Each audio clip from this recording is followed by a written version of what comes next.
On April 15th, South Korea held a legislative election in their National Assembly. They used a mixture of in-person and absentee mail-in votes. Of the 300 seats in the assembly, President Moon's Democratic Party won an unprecedented majority of 180 seats. That is 57 more seats than they won in the previous election. Statistical evidence, however, shows extremely abnormal voting patterns, which could undermine the validity of the election. South Korean lawyer Park Ju Hyun spoke in depth about the security issues the country faced with absentee mail-in voting. The number of mailed votes that left the post office did not match the number of votes that arrived at the final post office destination. This indicates there was serious fraud in the mail-in voting system.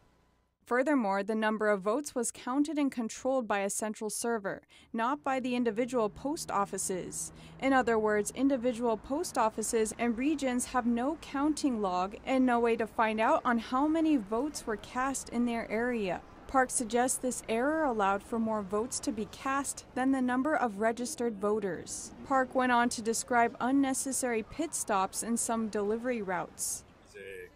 Votes mailed from the southern Ulsan post office to the Ulong post office were found to have passed through a Daejeon exchange center. We've seen a lot of carriers make these kinds of irrelevant stops. In Incheon, many votes had eerily identical characteristics. Records showed they were all mailed at the same time, arrived at the same time, and were even delivered by the same mailman on identical routes. Park says this unusual pattern heavily implies that these votes were manufactured. Professor Walter Mabane of the University of Michigan also analyzed the Korean election results. Tara Oh, who spoke at the event, described her findings. That over 1.4 million votes were fraudulent. That's quite a bit.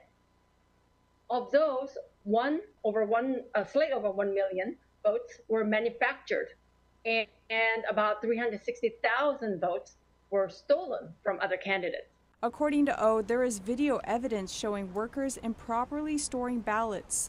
Early votes were stored in duffel bags in a gym. Mail-in votes were transported in unlocked, open plastic baskets. Many experts are saying the Korean election was heavily influenced by the CCP. Former Chief of Staff in the National Security Council in America, Fred Fleitz, links the potentially fraudulent Korean election to the upcoming U.S. presidential election in November. The Democratic Party and the mainstream media constantly look the other way when clear evidence of election fraud appears if it favors the Democrats. This has become a major problem in my country with mail-in ballots and is likely to seriously undermine the integrity of the 2020 U.S. presidential election. China has almost certainly launched a global campaign to affect the outcome of the U.S. presidential election and to ensure the election of Joe Biden.